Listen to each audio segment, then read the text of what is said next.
The views and opinions expressed by the program host do not necessarily state or reflect the official views and position of Sunshine Radio DZR 1026 Manila, Suarezug Media Corporation, and Sunshine Media Network International.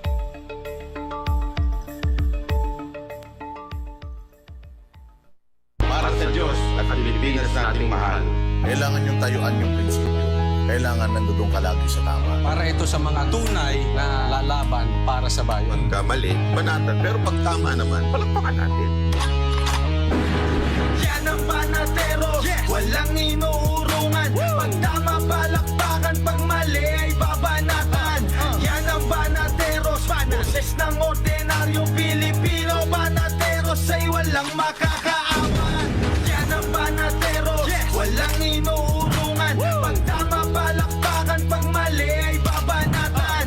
Yan ang Banateros, boses ng ordinaryong Pilipino. Banateros ay walang makakaawan.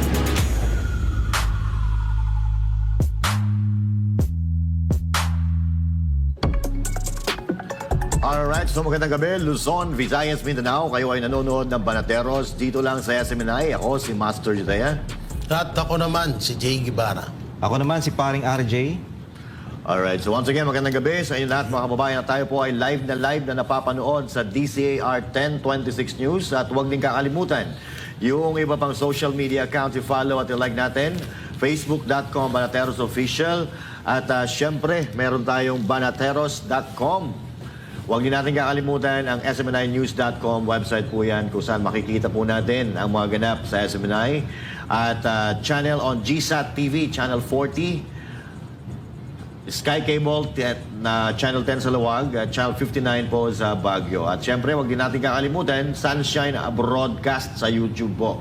Yan po ang ilan sa mga social media account ng SMNI dahil naubos na po, ginugurgur po ng ginugurgur. Samantala, huwag din po natin kakalimutan na mag-subscribe at mag-follow sa mga YouTube accounts ng Banateros, Master Judea, J. Guevara, paring RJ, Boss Dada, Coach Oli at siyempre si Banat Bay. At siyempre ngayon, magandang araw ng Lunes po sa inyo lahat at marami naman tayong kaganapan na pag-uusapan. Pero kumusta muna paring RJ?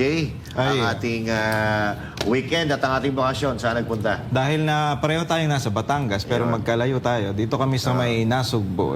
Maiksing... Nasugbo? Nasugbo. Nagsugbo. Maiksing Kala ko napasubo ka na eh. Iba yun, par. Maiksing bakasyon. Yan. Bitin nga actually, bitin eh. Pero at least meron. Kahit papaano. Enjoy lang. Pahinga rin kahit minsan. Yan, siyempre pa. At siyempre, sana yung mga kababayan natin ay nakapag-enjoy din katulad ni paring J. Guevara. Oo nga. Oo, maganda yung pinuntahan nito ni Jay. Saan napunta, Jay? Sa lugar ni Claire. Saan yun? Sa bundok yun Saan yun? Sa bundok. Nako. Oo. Yun, nagano tayo, naggala-gala. Kasi ako talaga, hilig ko talaga yung bulubundukin.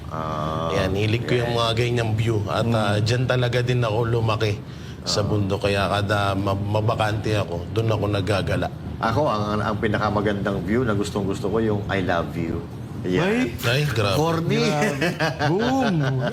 Anyway, mga kapatid, kay Lunes na Lunes, nagkukornihan na naman tayo dito. Naumpisahan na natin ang bakbakan. Todo na ang gawaing kampanya ng mga kandidatong senador sa aliado ni dating Pangulo Rodrigo Duterte sa natitirang mga linggo bago ang halalan.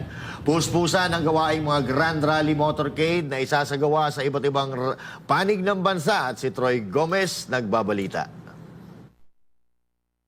Mas pinaigting ng mga Duterte senatorial candidates ang kanilang kampanya habang papalapit na ang eleksyon.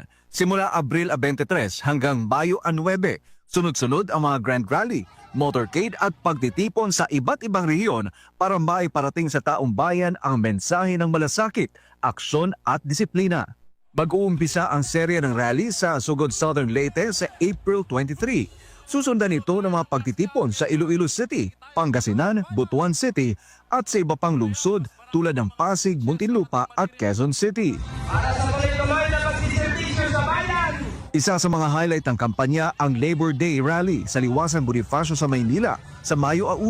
Kasunod nito, inaasahan din ang mga motorcade sa Cavite, Quezon City, Makati, Pasay at Taguig. Kasama sa mga nangunguna sa kampanya ang mga kandidatong bahagi ng grupong Duterte 10 o PDP Laban na layuning ipagpatuloy ang mga nasimulang reforma ni dating Pangulong Rodrigo Duterte. Sa pagtatapos ng kampanya, inaasahan ang isang malaking meeting di avance sa Maynila na maaring ganapin sa Mayo 8 o sa 9. Para sa mga Duterte senatorial candidates, higit sa kampanya ang kanilang ginagawa. Ito raw ay pagpapatuloy ng isang advokasya para sa bayan, para sa masa at para sa kinabukasan ng sambayanang Pilipino. Para sa Diyos at sa Pilipinas kung mahal, Troy Gomez nag-uulat, SMNI News.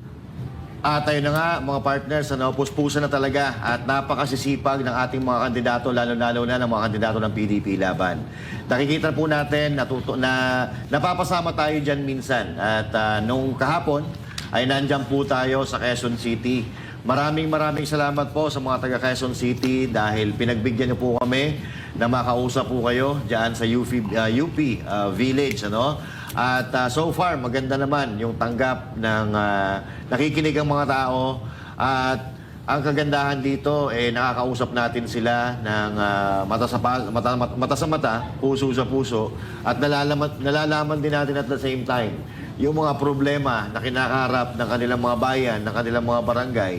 Para kung sakasakali na makapasok ang ating mga kandidato, alam na natin kung paano i-approach or matutulungan sa mga problema na pinagdadaanan ng kanilang mga barangay at ng mga bayan-bayan. At natutuwa naman ako na dahil sa sipag ng mga kandidato ng PDP Laban, nakikita natin na patuloy umaarangkada sa pag-angat ng ating mga kandidato, lalo-lalo na, itong si Pastor Apollo Sikibuloy, na nakikita na naman natin na talagang napakasisipag ng mga members, ng mga workers ng Kingdom of Jesus Christ, namimigay ng mga papers, mga papeletos at nagkakabit ng mga tarpaulin.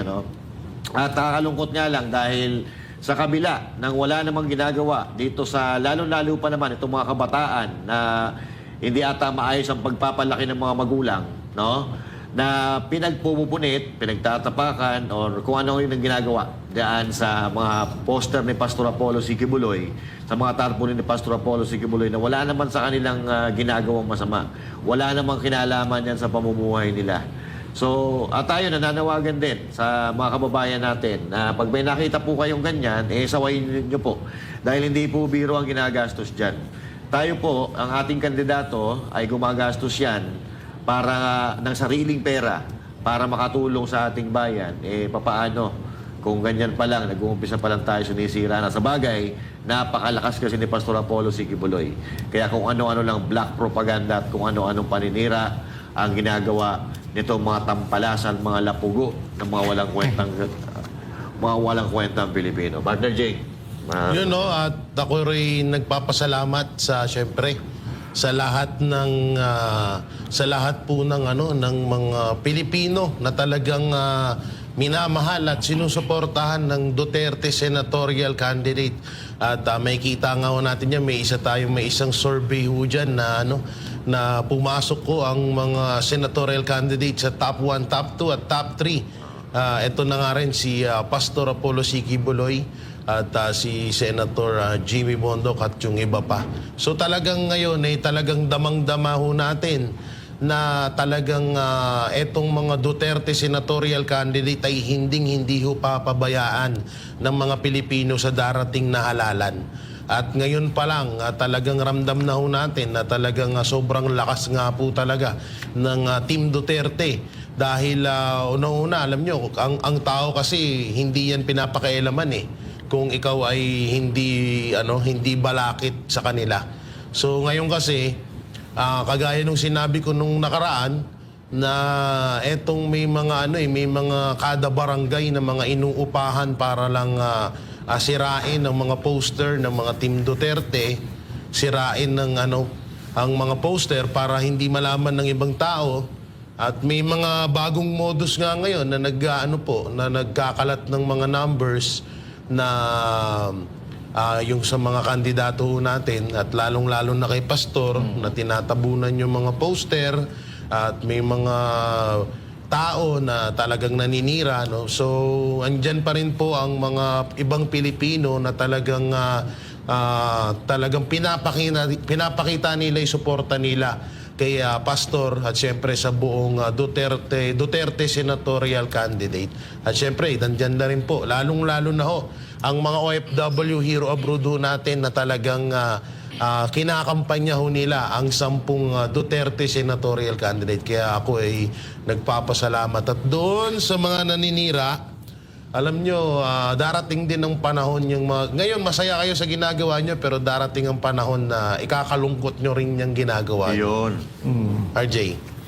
Yun nga, maraming salamat doon sa mga sumusuporta sa ating mga, yung especially doon sa Duterte. Kasi nga, kung mapapansin natin mga partner, kung gaano kasipag itong Duterte, yung kabila parang palamayalamiya, pa chill-chill lang eh. Pero, Aanihin nila mamaya yan. oo, Sige. tama. At mapapansin natin na dito pa lang sa kampanya, makikita na natin yung sipag nung Duterte. Dito pa lang masipag na. Paano Yes. pa pag nanalo? Tsaka yung nasabi mo nga partner na yung mga binabayaran o yung mga pumupunit, Yes. alam nyo, gustong-gusto ko talaga parang sana talaga manalo tong 10 na to para maging sampal sa inyong lahat kung gaano kagaling tong mga to. Especially si Pastor Apollo C. Kibuloy. Kasi siya ang laging tinitira, di ba? Yes. Siya ang laging parang siya ang ibinubuli o inaapi. Sana, pag nanalo tong si Pastor Apollo Kibuloy, makikita nyo kung gaano kagaling tong mama na to na makikita nyo na yung mapapahiya kayo dun sa mga ginagawa nyong katarantaduhan, dun sa mga poster o sa yung tinatabunan nyo, pinupunit nyo, minumura nyo. Dito nyo malalaman. Itong maganda. Kasi si Pastor, hindi niya sinasagot ng salita. Papakita niya sa inyo kung gaano siya kagaling. Yes. Partner. Tama ka dyan, partner.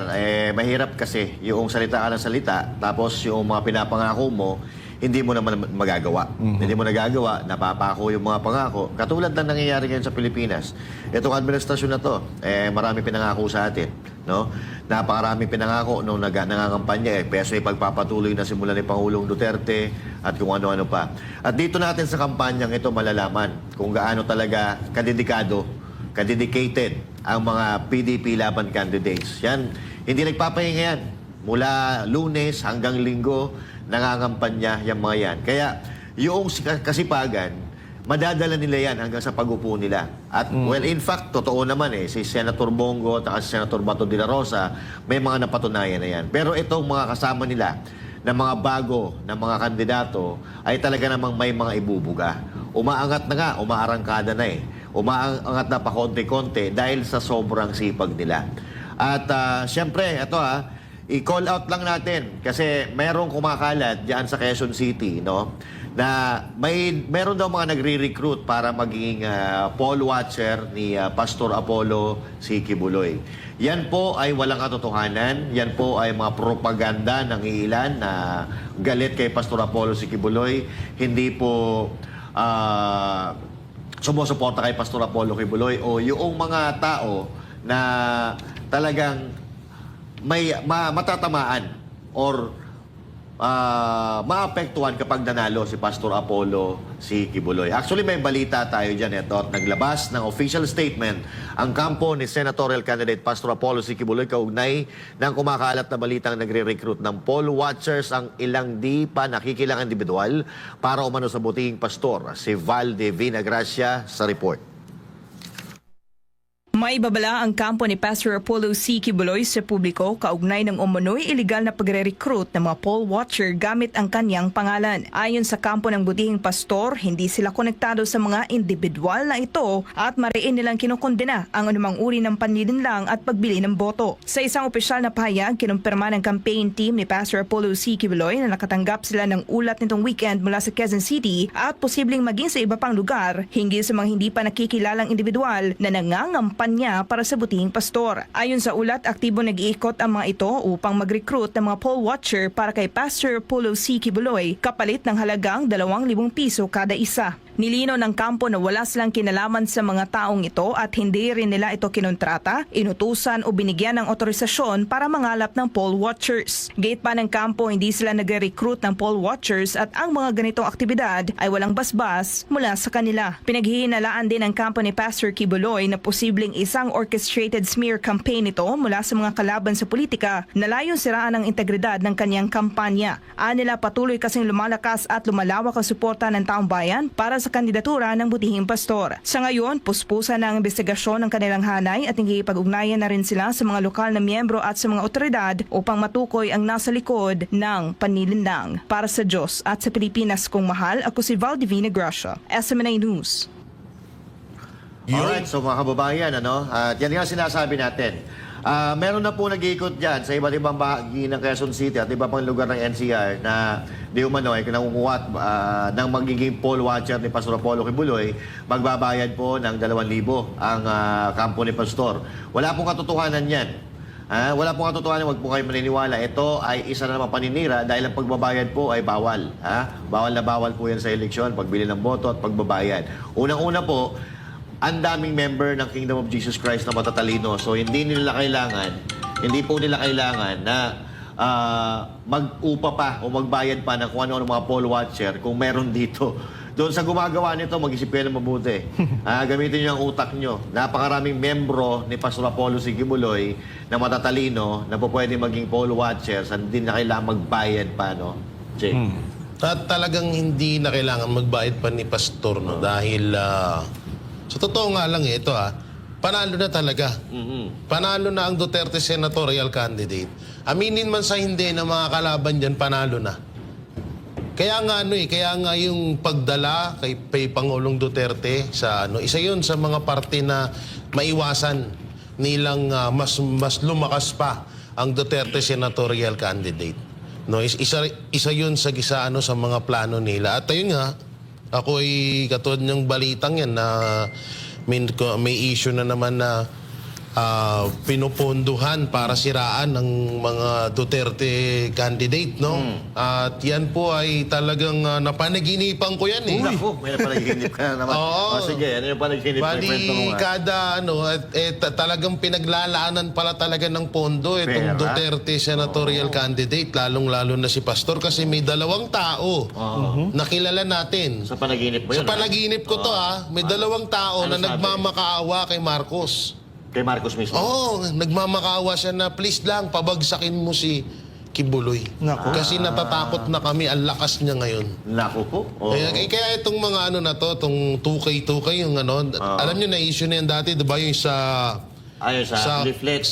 tapos pag ganun mo, may 1K sa loob. Kalokohan. Alam niyo, napakadali talaga noon. Alam niyo yung mga ganyang pamamaraan ay isang po yan, isang galawan po ng mga makakaliwa. Yan. Hindi na ho bago yan eh. Oo, yung mga ganyang gawain, mga po yan sa mga gawain po ng mga diskartihan po yan ng mga makakaliwa.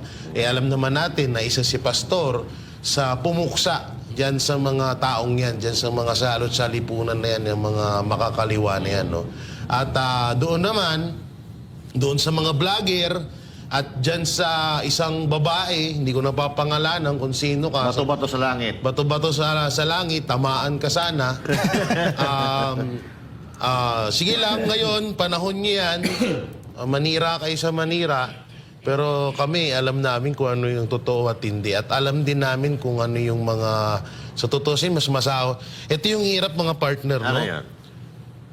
Yung may ugali yung ganito talaga. Hindi lahat man ng Pilipino, pero may iilang mga Pilipino na tinulungan mo na lahat-lahat, bandang huli ko pa rin yung maging masama. Meron talaga. Yan Sa yung totoo lang, katod itong taong to, ang laki ng naitulong sa inyo ni Pastor. Ang laki ng pagmamahal na ibinigay sa inyo ni Pastor. Do yan, katod yan, yung isang vlogger na best friend ko. No? So, yan, ang laki din ng naitulong sa kanila ni Pastor. Halos lahat ibigay sa kanila ni Pastor. Pero anong ginanti nila? Ito, pangwawalang ya kay Pastor at paninira. At ayun nga, Dahil dyan sa ginagawa nyo, sa totoo lang, kami, hindi naman kami hindi kami na tinatamaan or natatakot sa mga sinasabi nyo. Nag-aalala kami na baka yung ginagawa nyo sa kay pastor ay biglang bumalik sa inyo at sa buong pamilya nyo. Yan yung pinag-aalalahan namin. Kasi talaga, alam nyo, ang isang taong mabait, ang taong maayos kapag sinisiraan mo at ginagago mo, alam mo, yung talagang tadhana na mismo yung hahatol sa'yo. Paring RJ. Yun nga. At itong lumalabas na to na yung bayad-bayad na 2K, dito mo makikita na talagang malakas si pastor. Yes. Kasi hindi naman lalabas siyang mga yan kung kung hindi naman sila gagawa ng paraan na siraan si pastor kung hindi talaga malakas. Yo. Alam nyo mga kababayan, Correct. ganito kasi yan kung may nakikita tayong mga masasabi natin na survey na mataas sila, yung masabi natin na sila yung nangunguna, yung kabila ang nangunguna at yung Duterte nasa baba na, hirap na o hindi na nakakapasok dito sa Magic 12, wag tayong basta-basta maniwala, wag tayong madismaya kasi alam nyo kung bakit. Ginagawa nila yung paraan na yan para yung mga kababayan natin o tayong mga Pilipino tama rin ng bumoto. Bakit? Kasi hindi naman pala pumapasok yung namin yung kandidato namin hindi naman pumapasok yung Duterte Bakit pa kami boboto? Wag na lang kami boboto, baka sayang lang yung pagod natin. Wag kayong mag-isip ng ganyan kasi strategy nila yan. Dahil para madismaya tayong lahat. Para madismaya tayo na hindi etong Pilipinas na to, etong panahon na to, o administrasyong Marcos na to, hawak niya pa rin ang Pilipinas. Hindi, dapat ito lang ang pagkakataon mga kababayan na malaya tayong mamili kung sino ang iboboto natin. Kaya ito rin ang pagkakataon na masasabi natin na pwede na tayong gumitna. Kumbaga, kasi lubog tayo hanggat wala tong Duterte Pwede na tayong umangat kahit papaano basta nandyan yung mga kakampi natin. Tsaka ito yung ito yung mga pakana na alam natin na threat sa kanila si pastor kasi gagawa talaga sila ng gagawin talaga nila ang lahat para lang si Pastor Quiboloy malayo dun sa top masasabi nating top 12. Yes. Partner. Tama. At syempre, totoo yan. Sa mga sinabi nyo, agree ako doon. Kasi ngayon, nakikita naman natin na talagang, ito nga, may nababalitaan tayo na yung mga pamilya daw di umano, o kamag-anak, nitong mga ibang tumatakbo kandidato under na alyansa, medyo nawawalan ng gana, nangihinayang doon sa pera na ginagastos dahil imbis na umangat itong mga kandidato na ito, lalong bumabagsak dahil ito doon sa ginagawa ng kanilang campaign manager, yung kanilang taga-endurso na si Pangulong Bongbong Marcos Jr.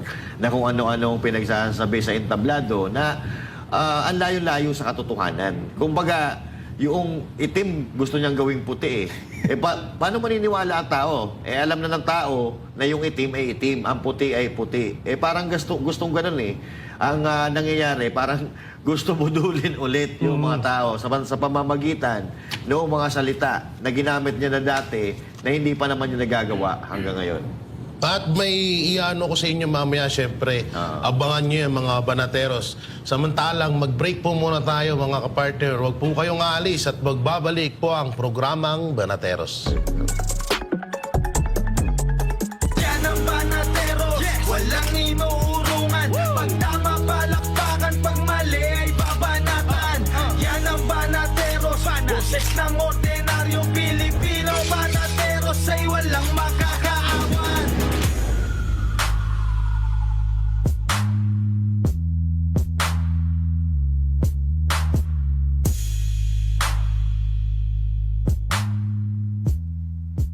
Mga kababayan, supportahan natin si Pastor Apollo Quiboloy para sa kanyang mga pangarap para gumanda at mulambok ang atong ang nasod. Vote straight PDP laban. Vote Pastor Apollo C. Quiboloy, number 53 sa balota. This political advertisement is paid for and paid by Pastor Apollo C. Quiboloy, KOJC Compound, Davao City.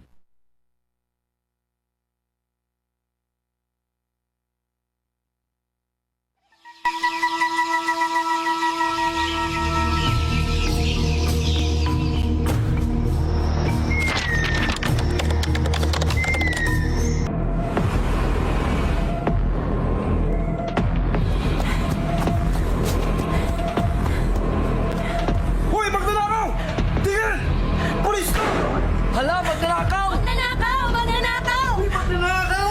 Magnanakaw! Magnanakaw! Ano kayang gagawin ko? Ipamimigay ko yung konde para tumigil sila sa pag-iingay. Pare, magnanakaw, namimigay ng pera. Ito ang sayo. Wow! Ang bait ng magnanakaw! Ito naman sayo. Kuya, yung Eto share ha. ko! Sana Huwag ka nang maingay. Eto pa. Tama na yan. Nakikipalato lang kayo eh. Huwag nang maingay.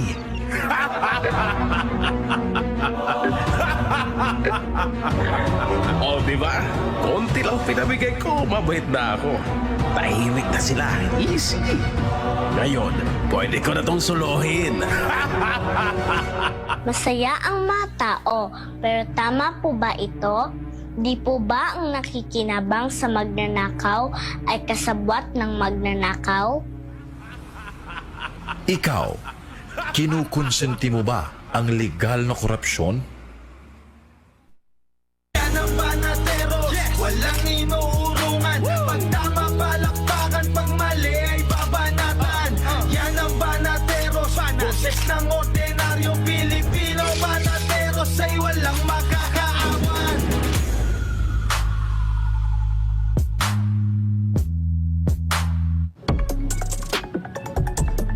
At yun, ang pagbabalik ng Banateros. Alam niyo, may nakalimutan ako kanina sabihin eh. Sige. Tungkol nga doon sa kung gaano kalakas ang Team Duterte at Team Marcos. Kasi isipin niyo maigi.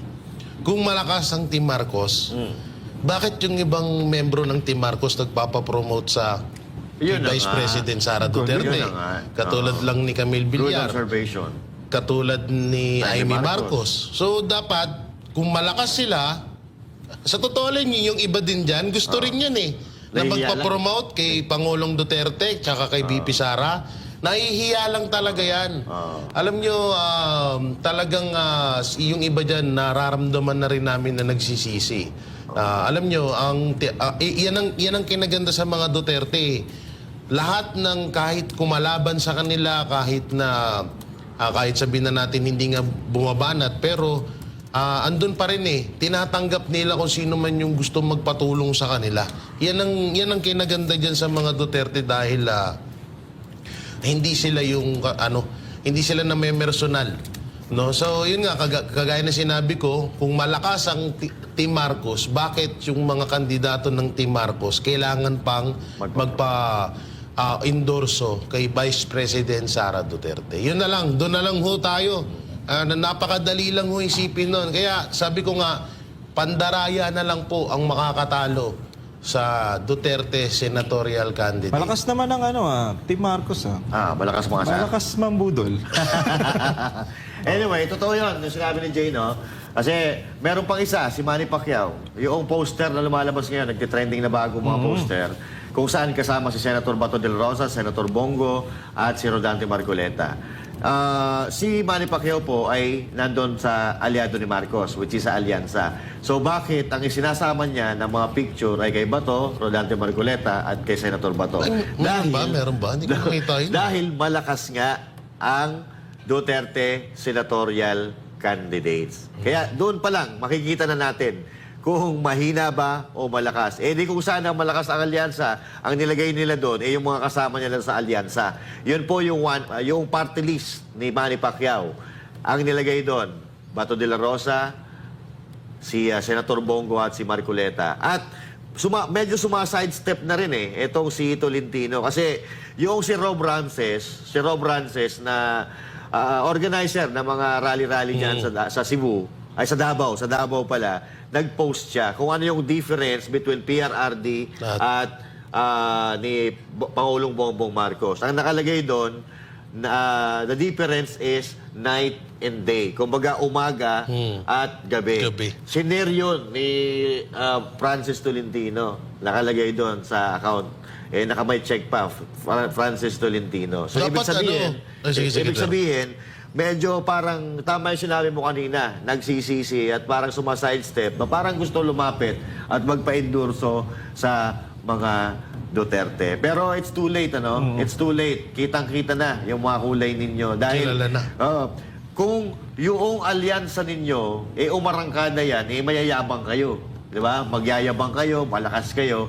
Pero dahil ngayon, nang umaarangkada ay ang Team Duterte, kung ano-ano, na panliligaw, ang ginagawa ninyo, mga ganyan-ganyan, hindi na uubra sa taong bayan yan. Dahil ang tunay yung kulay, nakita na ng ating mga kababayan. May dudugtong ka doon? Hindi dapat, sabi ko sana, isasuggest ko kay Pacquiao, imbis na si Bongo at Bato, ang indicate niya si Abalos tsaka si Tolentino dapat. Dapat yun, no? Oo, dapat yun, malakas gumuwi yun. Malakas gumiwi. Yung isa malakas sumipsip. Oo, yung isa malakas gumiwi. Oo, dapat pa nga kinukuha mo. Ikaw, may dugtong ka doon, partner. Alimutan ko pero sige, isipin ko. Isipin mo na Alam muna. nyo kasi tong mga masasabi natin na sa alyansa. Tandaan nyo kayo unang ng asar eh. Diba? Inasar nyo, parang nagtitinda ng suka, parang bibili ng suka, parang yung isa doon, parang basta mga gano'n, marami silang sinabi. Ang nangyari dahil doon sa asar nila, mas lalong nag-boom tong Duterte. Yes. Ngayon, dahil sa pang-aasar nyo, lalo kayong bumabagsak. Partner. So eto na, eto ang katunayan. Marami na namang, siguro may mapapatid na naman ng dito, ugat sa bato, may hindi naman makakatulog. Dahil may lumabas po na isang survey, ito yung Archlight, no? Kung saan talagang nangunguna dito ang mga Duterte senatorial candidates. So ito po, yung sinatawag natin, ito yung totoong survey. Kasi ang mga bumoboto dito ay tunay na mga tao. I mean, yung mga social media, yung mga netizens natin, mga kababayan, biruin mo, kapag nagsasurvey, yung mga survey firm, pinakamalaki na siguro, 2,000 yung kanilang sinusurvey na tao. Samantalang dito po, sa Archlight na yan, is more than 70,000 yung mga nag-participate po dyan. At yun po, makikita nyo sa screen, yan po ang mga lumalabas. Yan po ang mga lumalabas na pangalan. Number 1, saan ba yung number 1? Si Senator Number Bongo. 1, si Senator Bongo. Number 2, si Senator Bato. Number 3, Pastor Apollo C. Quiboloy. Number 4, si Marcoleta. At syempre, number 5, si Attorney Jimmy Bondoc. So dyan pa lang makikita natin yung pulso ng taong bayan, mga kapatid. Dahil ito, more than 734,590 votes. Malaki po yan. Almost 1 million ang participant. So, ibig sabihin, ito talaga ang tunay na pulso ng taong bayan. Dahil marami ang bumoto yan po ay open kahit sa Facebook. Pwede dyan bumoto ang kahit na sino. Supporter ka ni Marcos, supporter ka ni Duterte. Pwede ka bumoto dyan. Pero lumalabas dito sa pakiramdam or kagustuhan ng mga Pilipino, itong Duterte. Parang gusto talaga nila i-vote straight ang Duterte. Talagang gusto talaga nilang ipasok. Tsaka, yun nga kagaya ng paulit-ulit ko sinasabi, ramdam na natin Yes. Ramdam na kasi tayo mismo, mga buhay na saksi na kada pupunta tayo sa isang lugar na para ikampanya natin ng 10 Duterte senatorial candidate. Dinudumog tayo. Yes. Puno yung mga cover ko. Ako nga, kami nga nangampanya sa Sagingan pero ang dami namin. Diba? Ang dami namin. Biruin nyo ho yun nasa Sagingan pa ho kami nun. Wala hong, yung time na yun, may isang kapitan na ayaw, na parang natatakot. Kasi nga, diba, ginigipit ang mga politiko ngayon na huwag nyong pag-anuhin dyan. Huwag nyong pag-kampanyahin dyan sa cover court nyo, sa barangay nyo, yung Team Duterte. So kami, wala kaming nagawa. Sa Sagingan kami. Pinuntahan pa rin ng tao. Biruin nyo, ganun kalakas ang Team Duterte. At lalo na, eto nga yung kay Pastor Apollo C. Quiboloy na, biruin nyo na nasa Sagingan na kami. Hindi pa rin talaga naawat yung mga tao na talagang pinuntahan kami doon. Talagang nakinig sa mga sinabi namin, sa mga plataforma, lalong-lalo na kay Pastor, mga plataforma ni Pastor, mga batas na maipapasa kung siya ay maging senador. So doon pa lang talagang kita mo sa kada punta namin sa iba't ibang barangay dito sa Pilipinas ay talagang kita mo at ramdam mo yung init na pagsuporta sa Team Duterte. Tama ka dyan, partner. Dagtungan ko lang, no? Kaya nga nila alam na nila na mangyayari ito. Kasi alam na ng kalaban natin na mahina naman talaga sila. O, nag-ano lang sila, nagkukunya-kunyarihan na malakas. Pero ngayon, nakikita na natin na mahina naman talaga. Kaya nga nila pinadala doon sa Dahig si PRRD Kasi lalong malakas ang PDP laban pag nandyan, dumakit sa stage si PRRD.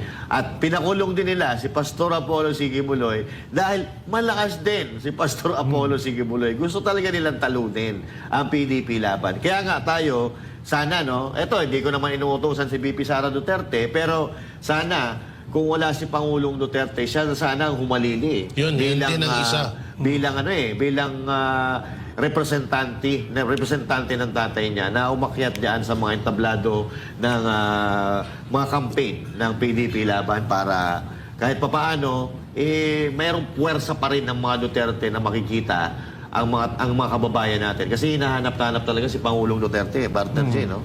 Oo, syempre. Kahit saan mo dalhin yan kahit sa, baka nga kahit itago mo yan, talagang pagkakaguluhan Yes. At dito natin makikita mga kababayan na ang talagang nangyayari sa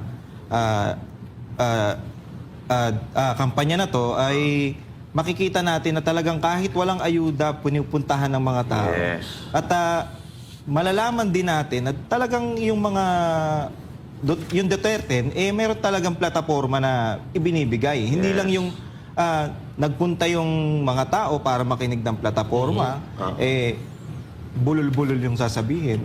Talaga namang mababadtrip talaga silang lahat dyan.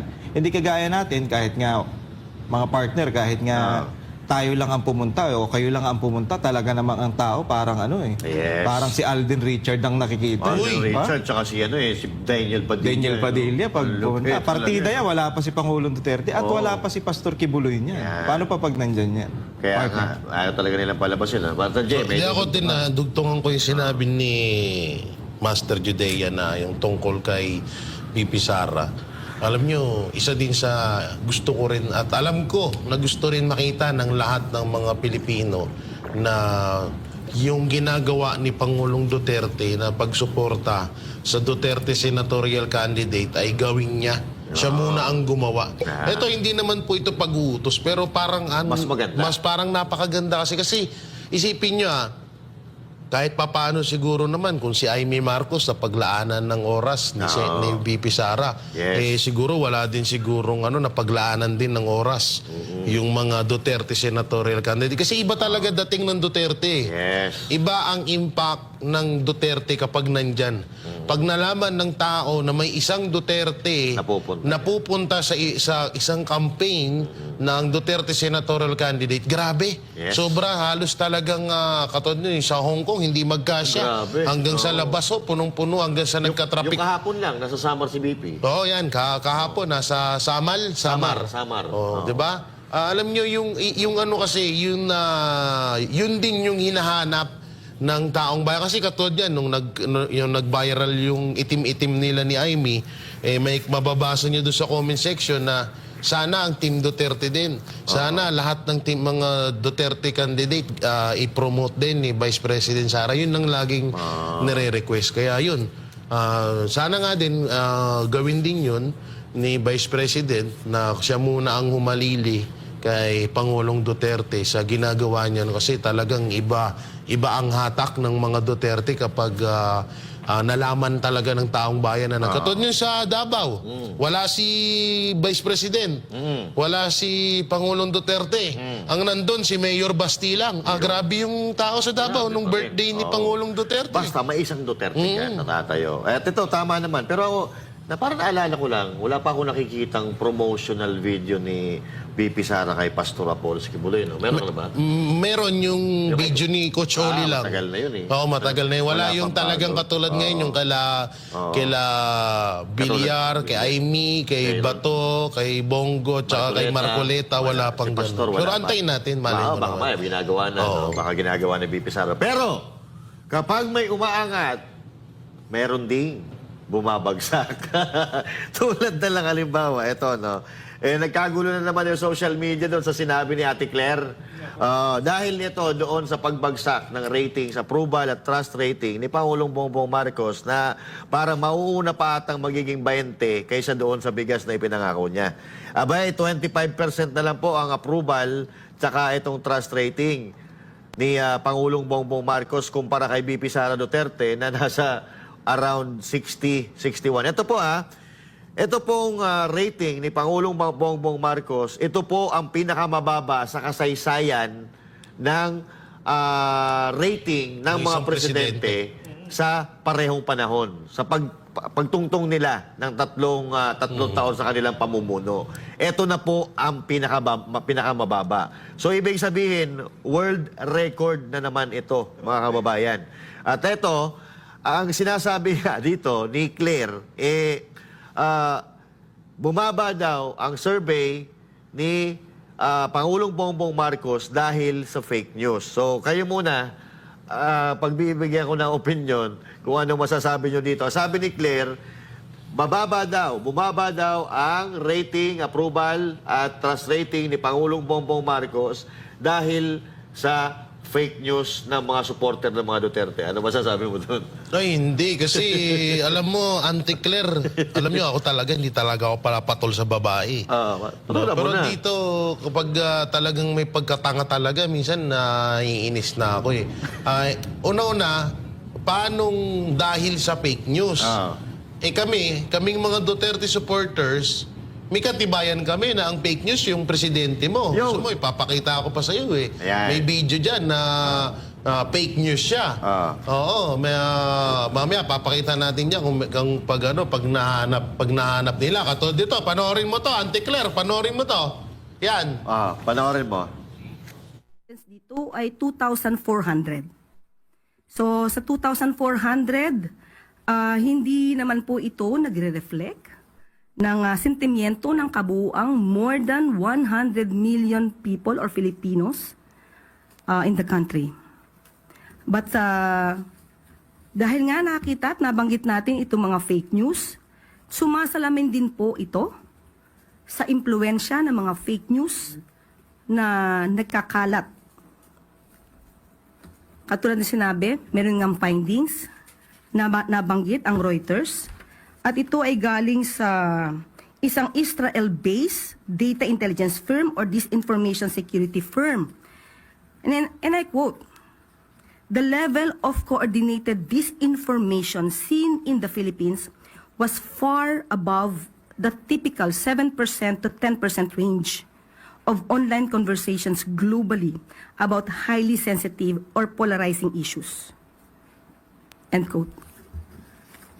So, kung ang mga tao man na ito ay nagbigay ng kanilang mga opinyon, maharahil ay bunga ito ng mga fake news. At kung ito man ay totoong nagkaroon ng pagsagot, hindi na naman ito pabayaan ng gobyerno dahil dapat natin malaman ang mga respondents, saan ang mga respondents, ang mga respondents ba ito ay nakakatanggap ng totoong news o naiimpluwensyahan ng fake news. So ang mga respondents ba na ito ay hindi nakakarating ang tulong ng gobyerno? So dapat din po nating malaman ito sa parte ng administrasyon. At kung ano man po ang nagiging desisyon ng Pangulo at ng administrasyon, at ito'y magre-reflect sa isang survey na naisin pa rin po at ipapatupad pa rin po ng Pangulo kung ano ang nasa batas, kung ano ang tama, at hindi kung ano po ang sasabihin sa isang survey. Yan tayo, Ate Claire eh. Pag maayos ang resulta ng survey, tuwan-tuwa kayo. Pero pag negatibo ang resulta, todo din ay 5,000 flood control project na sinasabi niya sa zona niya din. Tapos, after ng zona niya, na-fact check din ng kalikasan. Wala siya may sagot, nabangga daw yung flood control ng barko. Kung mayroong 5,000 na flood control project, hindi sana babaha ng ganito. Hindi sana babaha ng ganito sa Pilipinas, sa Bicol, sa Maynila at kung saan lugar. Pangatlo, yung diyan sa KOJC naka-fake newsan. Yung nag-field trip, yung 5,000 pulis diyan sa KOJC, nag-field trip sila diyan ng 16 na araw. Sinasabi ng Pangulong Bongbong Marcos Jr. na walang baril. Samantalang andun kami, mga naka-full battle gear, ayan nakikita nyo sa video. Tapos sasabihin, walang baril kahit isa. Numero 1, fake news. At panghuli, yung bigas na tig-20, nasaan na? Yun ang fake news. Kayo mismo, diyan, sa Malacanang, kayo ang unang-una na nagpapalaganap ng fake news. Tuloy mo, parang Jay. CRD. Sige. Gusto mo? Yun. Nasabi mo na kasi. Yun, tawag dito. Totoo naman yung sinabi ni Master Judea. Ang dami talaga, sobrang daming ka-fake newsan ni Marcos. Yun nga, yung flood control, yung sa bigas, yung sa anong pangalang Master yung sa Yolanda. Yolanda. Diba? Ang dami niyang fake news pa doon na sinisisi niya nga yung dating mga niya doon. Sabi ni ang unang-una doon napunta doon si Tolentino. Si Tolentino. Tsaka yung sinasabi niyang hindi pa daw tapos. Ang laki pa daw ng kailangan ayusin sa Yolanda, sa mga nasalanta. So, isa din yun, no? So, alam nyo, sobrang ka-fake newsan ni Marcos. Ito yung masakit eh. Ikaw yung gumagawa ng katarantaduan, ikaw yung gumagawa ng ka-fake newsan, tapos kayo yung nasasaktan. Correct. Anak ng teteng naman, yun ang hirap sa inyo kasi biruin nyo, ibinigay nila si Pangulong Duterte sa ibang bansa. Kapwa Pilipino natin ho yun. Sino ba naman hindi magagalit sa inyo ng mga Pilipino na ipamigay nyo yung kapwa nila Pilipino? Yun. Doon na lang talaga. Alam nyo, isa sa mga itinaas ng trust rating ni Vice President Sara Duterte. Yung ginawa nyo kay Pangulong Duterte. Tsaka ito, bilib ako kay Marcos. Natupad mo na ang 20 pesos, yun nga lang sa ratings mo, hindi sa bigas. 25 pa naman. 25 pa naman ba? Hindi, kasi pinapangarap niya rin yung 25 eh. Okay, natupad na niya. So marami pa talaga kung sa ka-fake newsan, marami pang hindi natin nasasabing ka-fake newsan ni Marcos. Katulad na lang yan, yung pangako niyang 4 pesos sa pamasahe sa jeepney. Isa yan sa mga sinabi niya dun sa interview niya sa radio station na sobrang tawag dito sa ka-fake newsan. Kaya alam mo, Madam Claire, alam ko na ikaw ay yan talaga yung rules mo dyan. Pero minsan naaawa din kami sa iyo eh. Ang hirap magsinungaling, no? Tsaka ang hirap pagtakpan ng mga mali, no?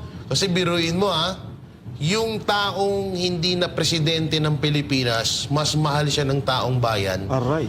Kaysa doon sa mismong presidente ng Pilipinas. Ang sakit nun. Kaya siguro kada may mga ganyan napapanood si Marcos Jr., baka nagsusuntukan sila ni Lisa. Ay, sorry. Huwag ganun. Baka nag-aaway. Hindi, baka... Napanaginipan mo ata eh. Napanaginipan ko yun eh. Ganun lagi. Pero real talk yun Yung masakit talaga sa pakiramdam yun. Kaya naiintindihan namin ikaw, Madam Claire, kung gaano ka magsinungaling ngayon at pagtakpan mo yung mga pagkakamali. Kato niyan, inaano mo yung sa ratings. Ramdam namin yung nararamdaman ng boss mo. We feel you. I feel you. I feel you. Parang RJ. Okay. Bago ako mag-umpisa, shoutout muna doon sa mga galit na galit dyan sa comment section kay Claire. Nagurgur. Galit na galit eh. Kahit yung signal daw, nagagalit sa kanya. At ang natutuwa lang dito kay Marcos, siguro itong mga kakampi niya. Tsaka yung mga, siguro, yung mga adik. Yung mga bulag. Lalo na yung mga congressman. Yun. Mga tropa niya, mga At ang fake news ngayon is yung katotohanan na. Hindi kagaya nung panahon ni Pangulong Duterte, ang fake news yung kasinungalingan. Ngayon, ang tinatawag na ngayon ni Claire na fake news yung mga katotohanang nangyayari. Yes. Hindi nila, actually, inamin mo na nga na kaya bumaba yung bumaba si Marcos. Talaga naman bumababa. Kahit sinong tanungin mo, magagalit eh. Anong bukang bibig ng mga tao pag sinasabing, okay pa ba sa'yo si BBM? Naku, hindi. Pag natupad mo yung pinangako mo na 20 pesos na bigas, talagang matutuwa kami sa'yo. Pero kung patuloy na magiging mahirap ang kalagayan ng mga Pilipino, wala talaga mangyayari. Babagsak at babagsak. Baka bumaba ka pa ng todo. Baka maging 20. Ayun ang maging 20. 20% pangarap niya yun. Pangarap mo. Maging 20% na lang ang ratings mo. At isa pa, siguro, ang trabaho kasi nito ni Claire, hindi natin alam kung bakit. Ang trabaho mo, ibalita yung mga magandang nagawa ng gobyerno. Wala lang magandang nagawa. Walang magandang nagawa, kaya wala kayo may balita. Bakit wala binabalita? Ang gagawin mo na lang, siraan mo yung at saka bakit mo pa sisiraan si Pangulong Duterte? Wala na nga, hindi na nga siya nakaupo eh. Bakit sisiraan mo si BP Sara Duterte? Wala na nga, BP nga lang yan eh. Di ba ang BP pag na disgrasyang siya ang papalit. So bakit ka nanggigigil dun sa mga hindi naman sa masasabi natin na hindi naman kalaban pa ni Marcos ngayon kasi nakaupo pa siya. Kaya nakakapagtaka talaga to si Madam ang nangyari dito. Tsaka para siya natula lagi. Ito sa akin, idugtong ko sa sinabi ko kanina, yung paglilipat-lipatan, ito si Manny Pacquiao, sinama yung mga PDP candidates. Ang nangyari siguro dito, akala kasi nila, pag nasa administrasyon ka, matibay ka na, sikat ka na, sigurado mananalo ka. Depende po yan sa administrasyon. Kung sa administrasyon ni Pangulong Duterte ka sumama, mananalo ka. Kasi maraming nagawa yung Duterte administration. Sa ngayon, 3 taon na, Diyos mio perdon, wala pa tayong nararamdaman doon sa perang inutang ng gobyerno na ngayon ay lubong-lubo na. Pero yung taong bayan, mga ordinaryong Pilipino, wala po tayong maramdaman. Ang gawin ninyo, may 3 taon pa kayo no? May 3 taon pa kayo. Gumawa kayo ng mabuti sa mga Pilipino para hindi kayo mahihirapan ng mga kandidato ninyo. Hirap na yung mga kandidato nyo di ba? Kasi nga, hindi na naniniwala doon sa mga sinasabi noong pinuno ninyo dahil yung mga pinangako niya noong una pa lang na kumakandidato hanggang ngayon, 3 taon na hindi pa rin natutupad. So, pagka ayaw na ng mga Pilipino, napansin ng mga Pilipino na medyo nagpa-fly the butterfly kayo, talagang walang paninindigan ang tingin niya ng mga tao. Dati butterfly kayo, ngayon palaka na kayo kasi patalon-talon kayo kung saan-saan. Kung nasaan kayo makikinabang, nandun kayo. Hindi dapat ganun. Dapat may paninindigan. Katulad ni Pastor Apollo C. Kibuloy. Dahil pinangako naman yan ni Pastor Apollo Kibuloy through thick and thin, sa ibabaw man o sa ilalim, magsasamahan niya si Pangulong Duterte. Yun ang pinanindigan ni Pastor Apollo C. Kibuloy. Kaya nga, parehas ang kapalaran nila ngayon. Pero huwag silang mag-alala dahil taong bayan ang pa rin ang huhusga, nasa katotohanan pa rin ang huling halakak. Partner J-Bal, last message. Last message ko na rin. Alam nyo, ang talagang pagkatiwalaan natin ng mga kandidato ay yung mga handang itaya yung kanilang buhay. Itaya ang kanilang sarili para sa kapakanan ng iba. So, alam nyo, ang unang-unang gumawa niyan at ginawa na ulit ng pang-ilang beses ay si Pangulong Duterte na ginawa din ni Pastor Apollo C. Kibuloy. Sinakripisyo niya po ang kanyang sarili para sa kapakanan ng KOJC member, para sa kapakanan ng bawat Pilipino dito sa bansa natin.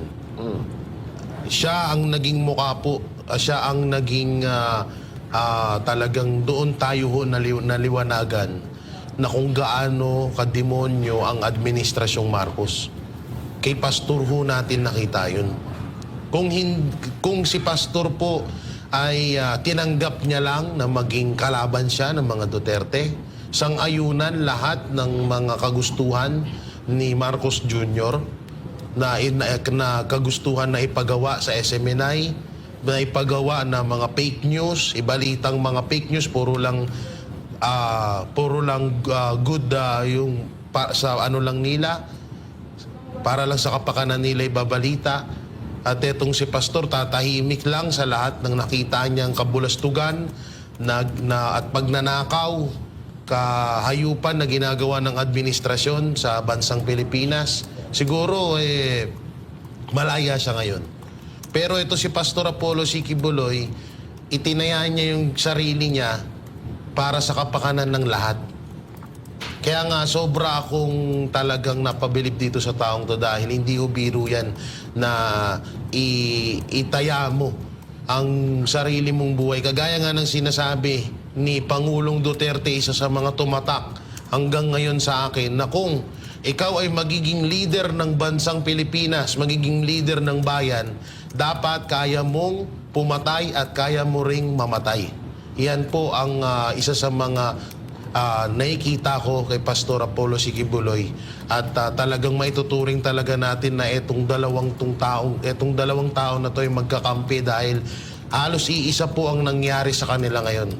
At syempre, nandyan din po ang ang siyam na kasamahan nila Pastor Apollo C. Quiboloy sa Duterte senatorial candidate na mas maasahan natin at mapapakinabangan natin palalo. At alam naman natin yung iba dyan talagang subok na, at yung mga bago na Duterte senatorial candidate ay alam natin na mapapakinabangan natin dahil yan po ay may tatak Duterte. Salamat po.